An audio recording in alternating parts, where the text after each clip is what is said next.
이번에는 오세훈 후보에 대해서도 좀 한번 얘기를 나눠볼게요.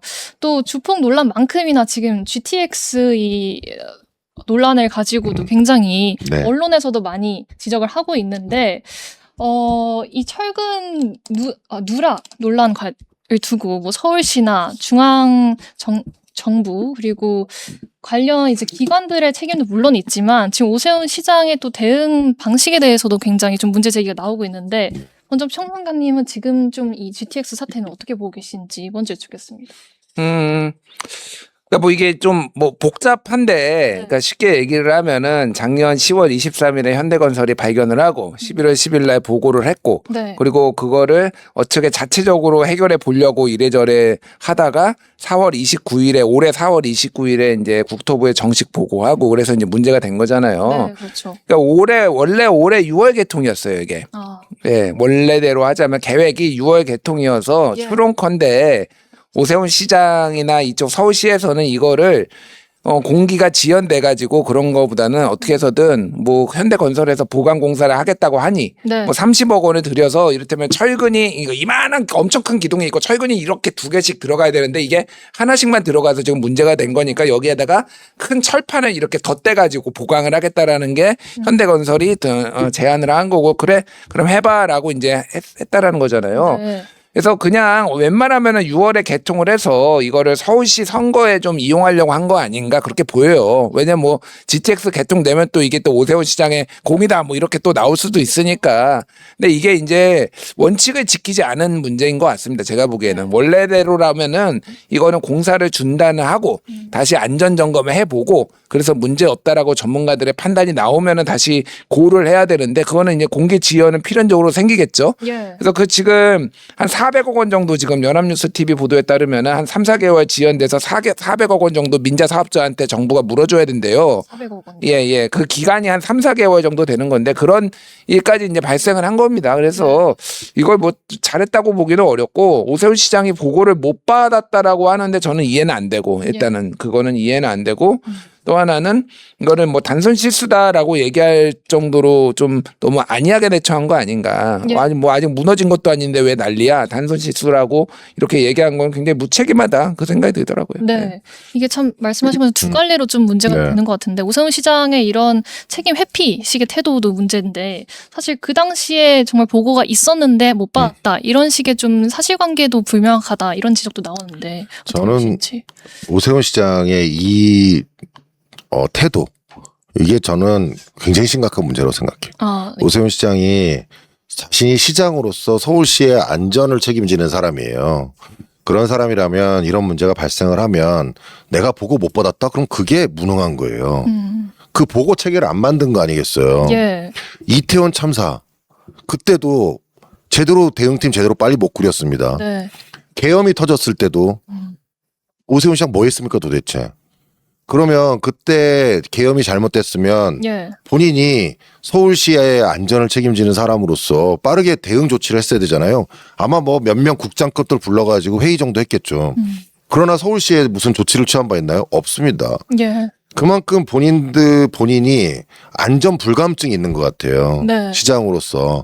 시장이라면 그런 책임을 그런 식의 대응을 해서는 안 되고 보고가 잘못된 거, 뭐 보고가 내가 늦게 받은 거 그 자체가 잘못입니다. 그리고 이게 시공사가 뭐 누락을 했든 안 했든 어쨌든 이것은 서울시의 시민들의 안전과 관련된 거예요. 그런데 서울시장이라고 하는 사람이 도대체 무슨 얘기를 하고 있는 거예요. 정원호 후보가 뭐 정치적 공세한다? 그렇죠. 정치적 공세할 수 있지. 그런데 그렇다고 자신의 잘못이 없어지는 건 아니에요. 그러니까 뭐 지금 덧대가지고 이렇게 해서 한다 그러면 아까 우리 김준일 평론가 말씀하신 것처럼 이게 안전하다라고 이제 확인이 되면 또 그때 제대로 해야 돼요. 어차피 비용이 손실 나는 거 어쩔 수 없습니다. 이미 한강버스도 지금 계속 손실 나고 있어요. 그러고 있는 상태이기 때문에 본인의 문제는 가장 큰 문제는 안전에 대한 생각과 인식이 서울시장으로서 바람직하지 못할 뿐만 아니라 서울시장이 돼서는 안 되겠다 이런 생각이 듭니다. 후보님께서 또 오세훈 후보에 대해서 그동안 또 네. 오랫동안 검증은 됐지만 아무것도 한 게 없다 이런 네. 비판도 하셨는데 전반적으로 좀 이 시정 능력에 대해서 좀 어떻게 평가하시는지도 궁금해요. 뭐 전시행정을 한 한강버스 제외하고는 전시행정. 네. 그러니까 한강버스도 지금 본인이 예측한 예상 수익률이 100이라면 36.6%인가? 뭐 그래요. 지금 나오고 있는 수익률이. 네. 그러니까 결국은 계속 손실 나는 거죠. 회사로 치면요. 지금 적자가 어마어마하게 계속 누적되고 있다는 거예요. 그리고 앞으로도 계속 누적될 예정이라는 겁니다. 예. 그러면 사람들이 그런 얘기를 하잖아요. 시민들이 한강버스 타보니까 좋던데 이거는 행정이 아니에요. 이거는 돈을 막 쏟아부은 다음에 제가 막 비행기 태워드리고 다 우리 세금으로 하는 거잖아요. 우리 세금으로. 그렇죠. 거기에 돈 쓰지.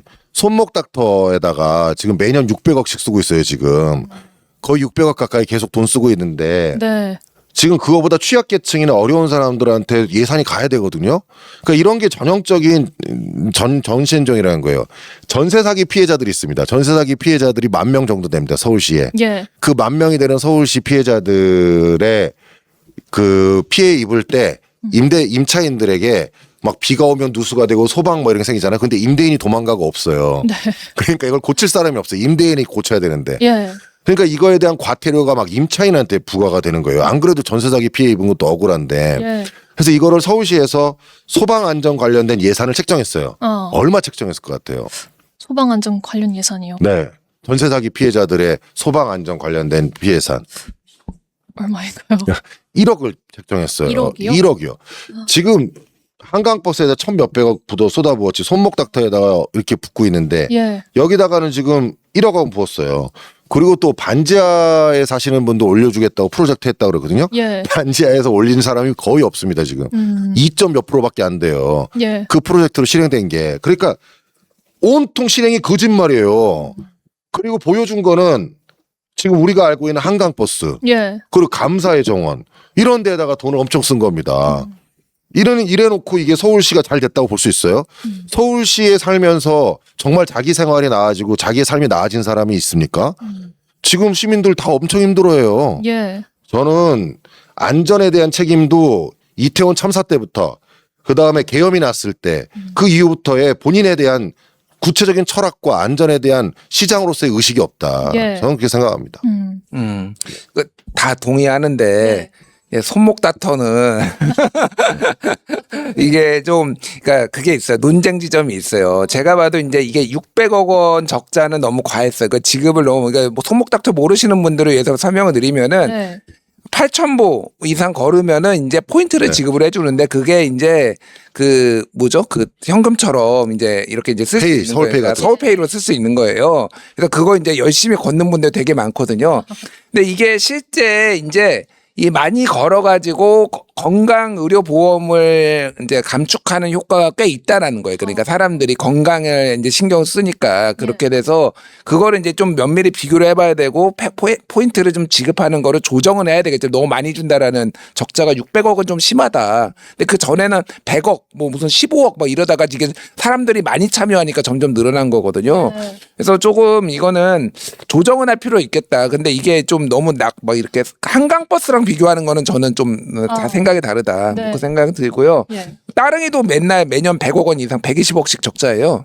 그렇게 나. 예, 예. 근데 따릉이를 욕할 수는 없잖아요. 그것 때문에 뭐 대중교통 아니 그 뭐 차량 운행도 줄어들고 뭐 여러 가지로 건강 증진도 돼서 좀 네. 적자를 봐야 됨에도 불구하고 해야 되는 사업은 있다. 근데 손목닥터를 제가 매일 100포인트씩 받아서 제가 하는 얘기는 아니에요. 그러니까. 근데 이제 손목닥터의 비판 지점이 거기에 예. 뭐가 있냐면요. 서울 시민이 아닌 사람에게 지급되다가 감사에 지급됐어요. 그건 문제. 네, 그래서 100 몇십억이 나갔어요. 예. 그리고 이 부정수급이 많아요. 이게 여기 이렇게 그 기계가 있습니다. 기계에다 이거를 이 핸드폰을 올려놔요. 네. 그럼 얘가 하루 종일 흔들어가지고 그걸로 포인트가 지급되고 있어요. 그래서 걷진 않아. 그거를 걷지도 않으면서 그러니까 말씀하신 것처럼 진짜 건강을 위해서 하는 거라면 당연히 뭐 서울시가 당연히 지급하고 그걸로 뭐 의료보험료도 떨어지고 건강이 좋아진다면 당연히 해야죠. 그렇지만 이런 설계가 잘못됐다는 거예요. 이런 게 결국은 행정의 미비함이고 이것을 마치 자신의 자랑처럼 보이는 것 자체 이게 예. 잘못됐다는 겁니다. 네. 사실 참 이 오세훈 시장의 치적이 뭐냐 이런 걸 두고도 굉장히 뭐 딱히 내세울 없어요. 없다. 뭐 이런 비판이 없어요. 계속 나오는데 지적이 없어요. 없어요.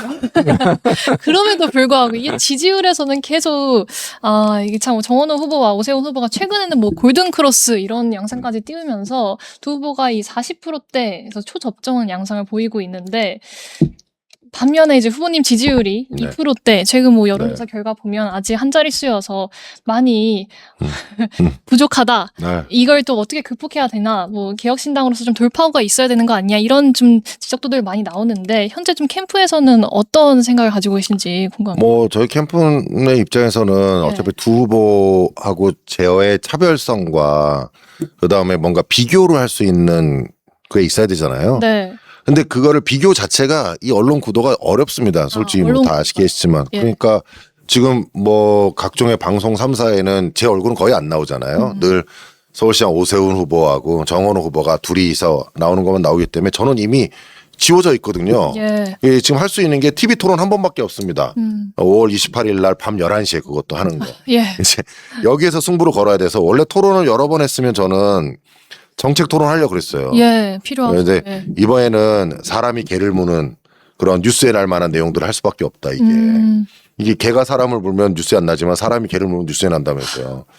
그러니까 이게 정상적인 선거 운동을 하고 정책을 이야기하고 저는 정책 많이 얘기했거든요. 그리고 정책 정말 자세히 인터뷰도 많이 하고 내용도 많이 했고 유튜브에도 올려놓고 막 다 해놨어요. 사람들이 저를 뭐라고 비난하는 줄 아세요?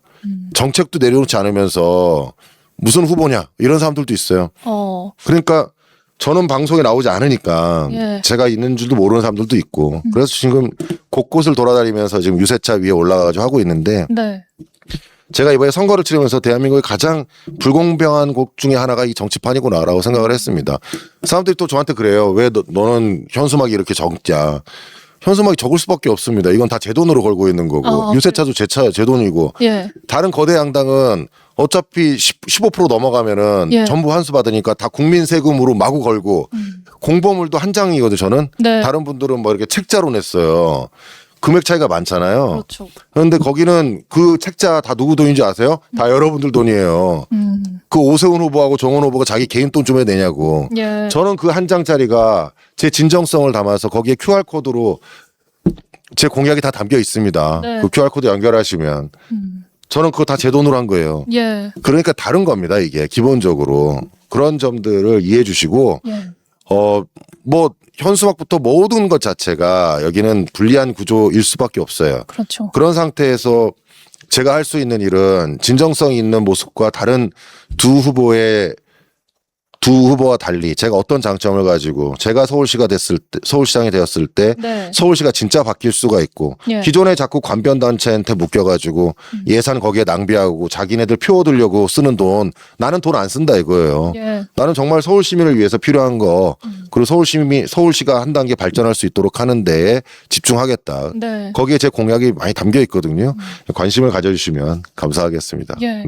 사실 말씀하신 것처럼 이게 특히 또 서울시장 선거여서 더 그런 것도 있는데 이 거대 양당 구조로만 지금 가고 있는 선거 구조가 또 언론에서도 그렇게 더 키우는 것도 있고 이게 우리나라에서 좀 고착화된 구조이긴 한데 평론가님께서는 이 제3지대 이 소수정당으로서는 좀 돌파하기 어려운 상황을 어떻게 보고 계시는지 해결책이 있을까요? 해결책이 만만치 않죠. 사실 이게 구조적인 문제도 있고 뭐 이런 선거법의 문제도 있고 여러 가지가 있는 것 같아요. 일단 이 정당 지지율에 비례해서 후보 지지율이 나오는 거는 현실이에요, 지금. 뭐 솔직히 말씀드리면 김정철 후보가 개인기가 월등하게 뛰어나가지고 정당 지지율을 넘는 그거를 보여본 거. 예를 들면 이준석 후보는 그 대선 후보는 정당 지지율보다 이제 더 나왔잖아요. 그러니까. 그러니까 그런 부분에 있어서는 이제 조금 뭐 김정철 후보님도 아쉬운 부분이 있겠죠. 그런데 기본적으로 그러니까 이게 판 자체가 그렇게 짜여 있는 것도 좀 뭐 제3 후보들은 좀 불만을 터뜨릴 수밖에 없겠다 그 생각이 들어요. 일단은 이게 저는 결선 투표제라도 좀 도입을 했으면 좋겠다. 광역단체장은 그 대선하고 광역단체장은 결선 투표제를 도입을 해서 단일화로 모든 이슈가 좀 뭐 되지. 지금 서울시장은 사실 단일화가 그렇게 많이 나오지 않지만은 굉장히 많은 데서 단일화 얘기가 나오고 있잖아요. 그래서 그런 거를 좀 덜 얘기하고 더 좀 후보의 얘기를 할 수 있는 식으로 좀 이렇게 바꾸기만 해도 그나마 좀 낫지 않을까 그 생각이 들어요. 네. 예, 좀 그래서 아쉬워하시는 부분은 굉장히 공감하는 바입니다. 예. 그 단일화 말씀하셔서 또 지난번에 또 인터뷰 때도 하셨는데 뭐 오세훈 시장이 부시장으로 나오지 않으니까 단일화 가능성 없다. 완주 목표를 지금 밝히셨는데 맞습니다. 좀 막판에 그래도 더 큰 뭔가 판세를 조금이라도 요동칠 수 있는 그런 전략이라도 있으실까요? 주변에서요 저한테 자꾸 정략적으로 뭘 해라고 조언하는 사람이 많습니다. 제가 정치판에 들어와 보니까 온통 제갈공명이에요. 그리고 본인들이 살아온 정치 궤적으로 저한테 얘기를 하는 거예요. 단일화 이슈를 이용해라. 뭐 단일화 하는 척하다가 하지 말아도 되고 뭐 이렇게 해서 또는 어떤 사람은 단일화 해라. 그리고 너가 얻을 거 얻어라. 그래서 그렇게 하는 것이 너의 나중에 미래에 도움이 된다. 내가 그러려면 내가 여기 뭐하러 지금 이렇게 목이 쉬어가면서 내가 여기서 지금 이렇게 힘들게 하고 있냐 이 말이에요. 지금 그 거대 양당의 구조 때문에 맨날 빨간색 아니면 파란색, 빨간색이 싫어서 파란색 꽂고 파란색 싫어서 빨간색 찍는 이 엉터리 같은 정치 구조로 인해서 대한민국에 있는 저 정치 권력들이 자신들이 얼마나 오만하게 사냐 이 말이에요. 나 어차피 공천만 받으면 돼. 공천만 받으면 되니까 어떻게 합니까? 자기 위에 있는 사람한테 고개 숙이고 비굴해지는 겁니다. 가서 돈 바치고. 저기 있는 구의원들 보세요. 구의원들 여러분들 아세요? 누군지? 잘 모르죠. 몰라요. 그 구의원들 와서 인사하죠. 다음번에 누구한테 가서 인사하겠어요. 국회의원한테 가서 인사하는 겁니다. 조아리고. 그리고 국회의원이 자기 밑에 있는 구의원들 시의원들 비서처럼 부려요. 다 아시잖아요. 지금 뭐 강선우 뭐 김경 다 마찬가지 아닙니까? 김병기. 그런 거를 보면서도 여전히 똑같은 그런 정치가 있는 거를 그게 싫어서 제가 정치를 하는데 제가 왜 단일화 하겠어요? 그 오세훈 시장은 진짜로 부시장하면 딱 맞는 사람이에요. 이분의 성격이 우유부단하시기 때문에 사람들과 잘 융화하실 수 있습니다. 그리고 저같이 강단 있는 사람이 시정을 이끌어 나가면서 부시장으로 지금까지 시정을 하시면서 알고 계시는 여러 가지 노하우 거기다 담아서 하시면 되니까 언제든지 연락 주시면 돼요. 부시장 하겠다. 그럼 바로 단일화 합니다. 저는. 그러니까 이런 얘기를 정치적 공략세로 항상 얘기하는 그 사람들이 있습니다. 그 사람들의 그 마음 때문에 세상의 정치가 안 바뀌는 거예요. 이러면서 어떻게 자기의 자녀들이 공정한 세상에 살기를 바라고 자기의 자녀들이 그 나쁜 사람들한테 고개 숙이지 않기를 바라면서 왜 그렇게 사냐 이 말이에요. 그러면 우리 미래 세대에게 정말 희망찬 대한민국을 넘겨주고 희망찬 서울을 넘겨주려면 적어도 공정하고 깨끗한 사회가 될 수 있는 한 표를 행사해야 되지 않겠습니까? 그러나 지금의 그 한 표는 저 사람이 싫어서 이 사람이 싫어서 저 사람 두 개의 선택지밖에 없는 이게 싫어서 저는 여기에 나온 거예요. 제3의 선택지를 드린 겁니다. 저는. 선택지를 드렸는데 국민들이 난 그래도 빨간 게 싫어서 파란 거 찍을 거고 파란 게 싫어서 빨간 거 찍을 거야. 그러면 어쩔 수 없습니다. 그렇지만 저는 계속 이 정치를 해 나갈 거예요. 끝까지.